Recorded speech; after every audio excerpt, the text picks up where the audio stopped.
안녕하세요. 주식공부입니다.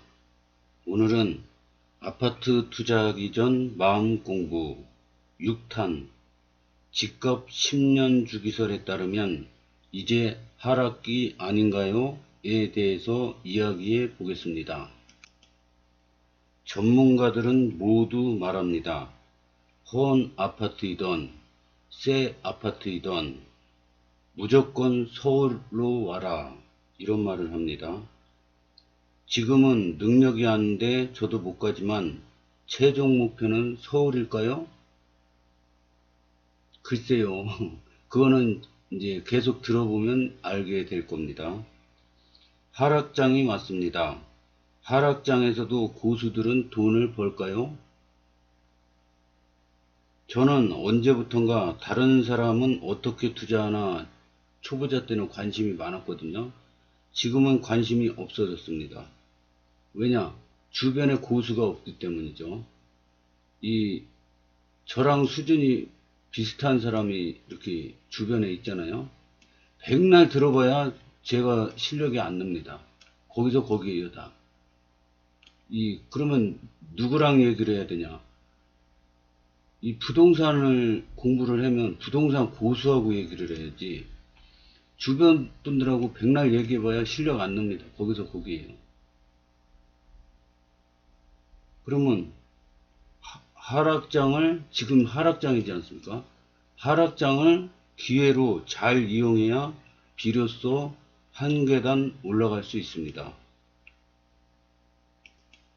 이 주식 공부도 굉장히 어렵지만요.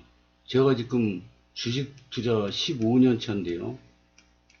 15년 됐어도 아직 공부할 게 천지입니다, 그냥. 진짜 회사 안 다니고 주식 공부만 해도 하루 종일 해도 모자릅니다. 그러면 부동산 공부는 지금 5개월에서 6개월로 넘어가고 있는데요. 부동산 공부는 쉬운가요? 부동산 공부도 하면 할수록 더 어려운 것 같습니다. 그럼 고수들은 말합니다. 자기가 만약에, 제가 인천 미추홀구 주안에 살고 있지 않습니까? 그러면 자기가 사는 지역부터 자기가 사는 지역의 평균 가격을 알아보라 이겁니다. 그리고 입지가 제일 중요한데, 입지가 어떻게 되나 이거를 자꾸 여기도 보고 저기도 보고, 자기 사는 지역을 다 봤으면 다른 구역도 보고, 그리고 물건을 살 때는 장기 투자할 수 있는 것만 구입하랍니다. 이거는 주식에서도 마찬가지라고 생각합니다. 저희 사부님 워렌 버핏은 10년 이상 투자할 주식이 아니면은 10분도 보유하지 말라고 합니다. 왜냐? 잡주 샀다가 막 날아가다가 갑자기 거래 정지당하고 상장 폐지당해 버립니다. 그러면은 이게 돈 조금 벌라고 1년에 10% 벌라고 투자를 했다가 원금까지 100%가 날아가는 수가 있죠. 그래서 안전하게 투자를 해야 된다. 그러니까 돈 잘 벌고 안 망할 우량한 기업에 투자해야 되죠. 부동산도 마찬가지죠. 그리고 고수들이 공통적으로 얘기하는 게 책을 많이 읽어라.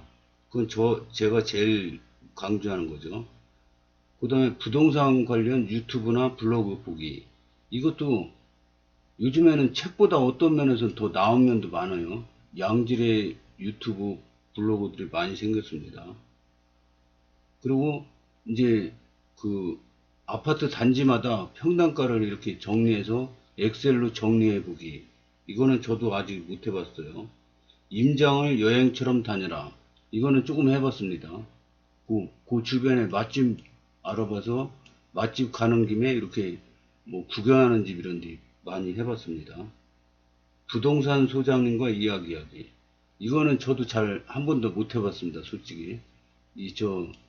숙기도 없고 대인관계도 별로 잘 못하는 스타일이라 이거 못 해봤습니다, 아직까지. 그래서 부동산 소장님하고 얘기해보고 막 그랬다 그러면 되게 부럽더라고요. 그리고 마음에 드는 사람한테 강의를 들어봐라. 이것도 유튜브 찾아보면 많이 있습니다. 특별히 강의하는데 설명회 이런 데 찾아다니면서 하는 거는 정년퇴직할 때 충분히 할 수 있으니까, 지금은 유명한 고수들이 하는 유튜브 강의만 들어도 도움이 많이 된다고 생각합니다. 그러면 지금은 부동산 하락기라 지금은 적극적으로 투자하기보다는 어떻게 하면 잘할 수 있을까 공부하는 시간을 갖는 게 현명하다고 생각합니다. 오늘은 6번째 집값 10년 주기설에 따르면 이제 하락기 아닌가요? 에 대해서 공부해 보겠습니다. 1998년도에 IMF 위기가 왔고 2008년도에 글로벌 금융위기가 왔기 때문에 2018년도에도 경제위기가 올 것이다. 작년과 올해에 특히 많이 들었던 이야기입니다. 이런 말을 들을 때 저는 이런 생각을 합니다. 그럼 1988년은 어떻게 설명해야 할까요? 1978년과 1968년은요? 저는 1998년과 2008년에 경제위기가 왔기 때문에 올해도 위기가 올 거라는 생각은 일반화의 오류라고 생각합니다. 참고로 이 책은 2018년에 쓰여졌습니다. 우리나라의 경제는 생각보다 튼튼합니다. 우리나라의 GDP 순위는 무려 11위로 아시아 국가 중 3위입니다. 호주, 네덜란드, 스웨덴, 벨기에, 오스트리아, 노르웨이, 덴마크, 싱가포르, 핀란드 등 많은 선진국보다도 순위가 높습니다. 국가 신용 등급은 미국, 독일, 캐나다, 호주, 싱가포르, 영국, 홍콩에 이어 8위입니다. 무디스 기준. 프랑스와 함께 AA 등급으로 일본과 중국보다 높습니다. 또 실질 GDP 성장률이 마이너스였던 해는 1980년과 1998년 뿐이었습니다. 1998년 성장률은 마이너스 5.5%를 기록했습니다. 하지만 다음 해인 1999년에는 11.3%로 반등합니다. 세계 금융위기 전후인 2007년, 2009년의 실질 GDP 성장률은 각각 5.5%, 2.8%, 0.7%를 기록합니다. 다른 국가들에 비하면 금융위기도 비교적 무난하게 넘겼습니다. 투자자라면 기본적으로 경제에 대해 긍정적으로 전망해야 합니다. 또 다른 금융위기가 올 것이고 경제가 어려워질 것이라고 생각한다면 지금 당장 이 책을 덮고 가지고 있는 모든 자산을 현금으로 바꿔 은행이나 금고에 보관하는 것이 좋을 것입니다. 최근에 몇 년간 조선업, 해운업, 건설업 등이 많은 업종의 성적표가 좋지 않았습니다. 하지만 동시에 4차 산업을 비롯하여 우리가 잘 알지 못하는 많은 분야에서 새로운 아이디어와 혁신이 계속되고 있습니다. 제약, AI, 공유경제, 드론, 자율주행, 등이 좋은 예입니다. 그렇기 때문에 OECD와 많은 연구기관에서 향후 2-3년간의 GDP 성장률을 2% 후반에서 3%까지 보는 것입니다. 멈춰진 시계처럼 하루에 시간을 2번 맞추기 위해 멈춰 있겠습니까? 아니면 항상 시간을 맞추기 위해 끊임없이 달리겠습니까? 지금부터 이 책은 입지 분석 전문가 헐헐님이 쓴 입지 센스라는 책입니다. 올해 7월 달에 나온 책인데요. 하락기에 버티는 물건은 이것이 다르다라는 제목입니다. 입지 분석 전문가로서 2022년 상황을 가만히 살펴보면 김대중 노무현 정권의 끝자락과 무척 닮아 있다고 느낀다. 실제로 노무현 정부가 막을 내리고 이명박 정부가 출범하면서 2010년부터 2013년까지 수도권 부동산은 이전 고점 대비 무려 30%나 가격이 하락했을 만큼 낙폭이 매우 컸다. 이때 가장 먼저 하락의 스타트를 끄는 아파트들이 있었다. 바로 내가 살고 싶지 않은 아파트, 즉 입지가 좋지 않은 곳에 위치한 아파트였다. 가뭄이 닥치면 연못의 가장자리부터 마른다고 하지 않던가. 하락장에는 장사 없다는 듯 그때 수많은 아파트의 가격이 일제히 하락했다. 핵심 지역에서 먼 경기도 외곽은 특히 더 급격한 하락세를 보였고, 심지어 강남구, 서초구, 용산구, 최고의 입지로 평가받는 서울 핵심 지역들도 하락세를 보였다. 근데 이 서울 하락세를 왜 보여주냐면요. 서울은 많이 하락해봐야 마이너스 6.5, 마이너스 9.5, 마이너스 1.2, 1.2도 있어요. 용산구 12.6, 많아봐야 12.6이 제일 크네요. 근데 경기도 외곽 이런 데는 막 30%씩 떨어졌다는 거죠. 그러니까 서울로 이사를 가는 게 제일 현명한 방법이다 이거죠. 위 도식은 2008년 9월 리먼 브라더스 사태 발발부터 2012년 9월까지 5년 동안 지역별 증감률을 나타낸 것이다. 강남구, 송파구, 송동구 등 서울의 핵심 지역들은 대부분 10% 내외로 하락했고, 서초구는 동기간 단 1%밖에 하락하지 않았다. 그런데 김포시는 마이너스 19.6%, 이것도 수도권이죠. 고양시, 일산, 서구는 22.6% 마이너스, 고양시, 일산, 동구는 18.4% 마이너스, 덕양구는 마이너스 18%. 근데 이 수도권 말고 경기 외곽 지역은 마이너스 30% 넘게 떨어졌답니다. 그러니까 입지가 이렇게 중요하다 이거죠.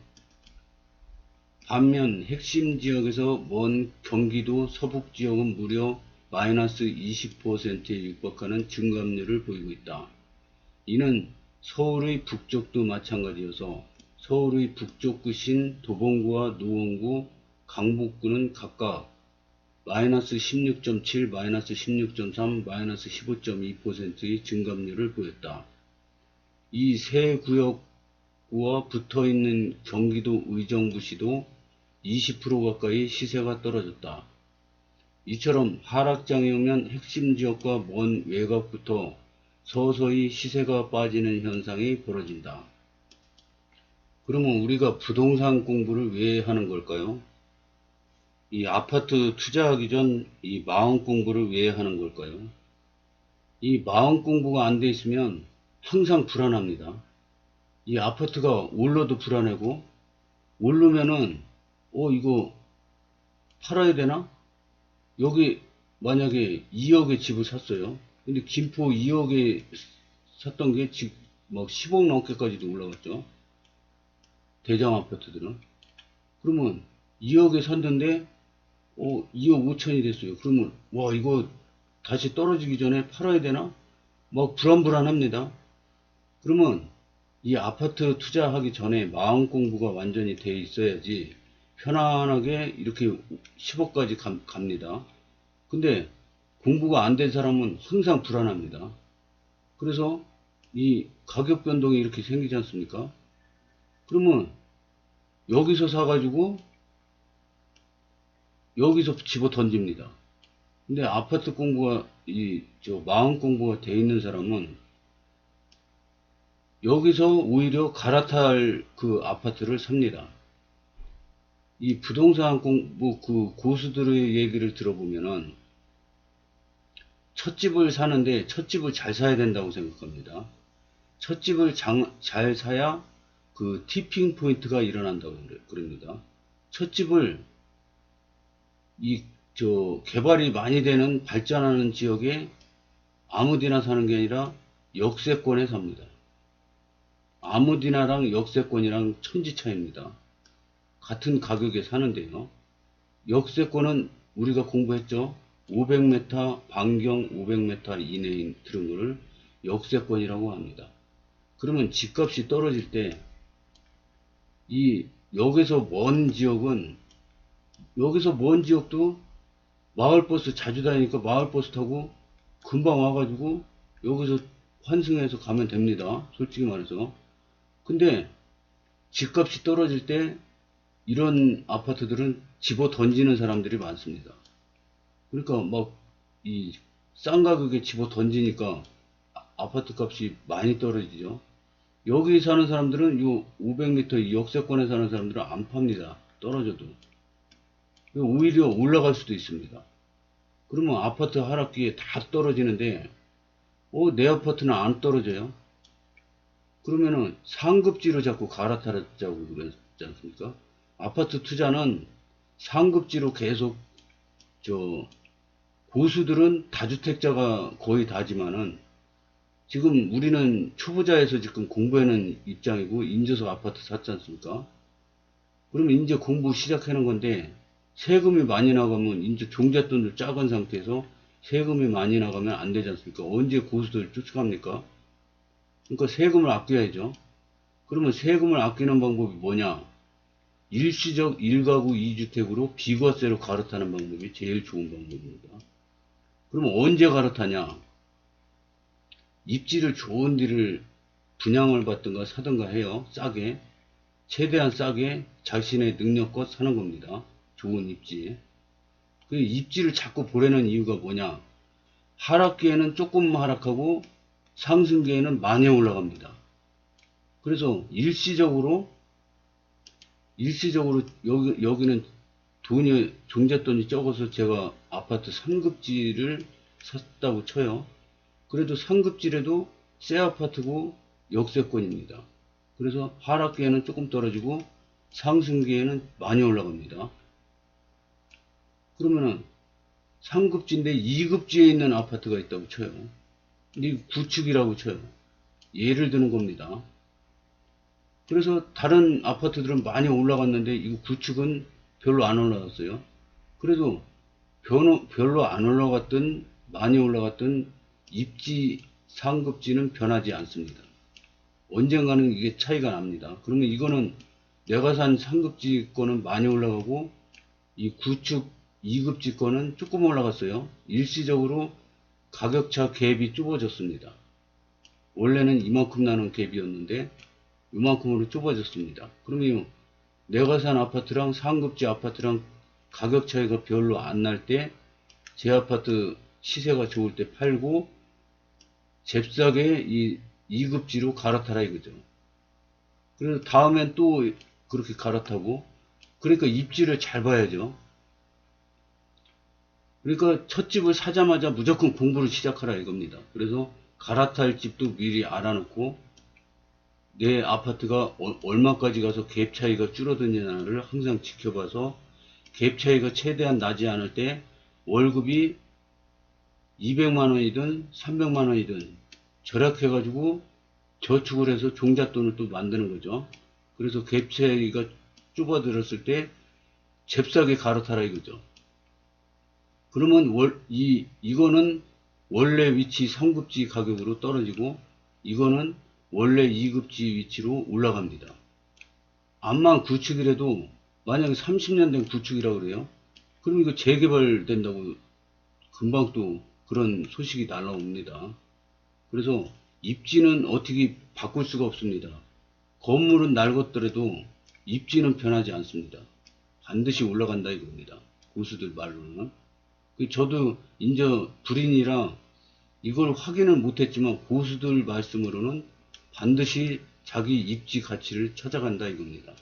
새 아파트든 새 아파트가 구아파트가 되고 구아파트가 새 아파트가 되죠. 근데 땅은 옮길 수가 없지 않습니까? 그래서 입지는 자신의 가치를 반드시 찾아간다고 합니다. 그러면 우리가 공부하는 그 목적은 뭡니까? 자산 증식 아닙니까? 자산 증식을 해서 노후 대비가 월급만으로는 안 되는데 재테크를 해서 노후 대비를 해서 행복한 노후 생활을 하는 게 목적입니다. 뭐 부자 돼가지고 뭐 흥청망청 이런 게 아니라 노후에 행복한 노년 생활을 하기 위해서 지금 재테크 공부를 하고 있습니다. 그래서 부동산 투자 공부에는 가장 큰 목적은 집을 하나 일단 사라 이겁니다. 능력 되는 한도 내에서 무조건 하나 사라 이겁니다. 그리고 나서 상급지로 계속 갈아타라 이거죠. 비과세로. 시청해 주셔서 감사합니다.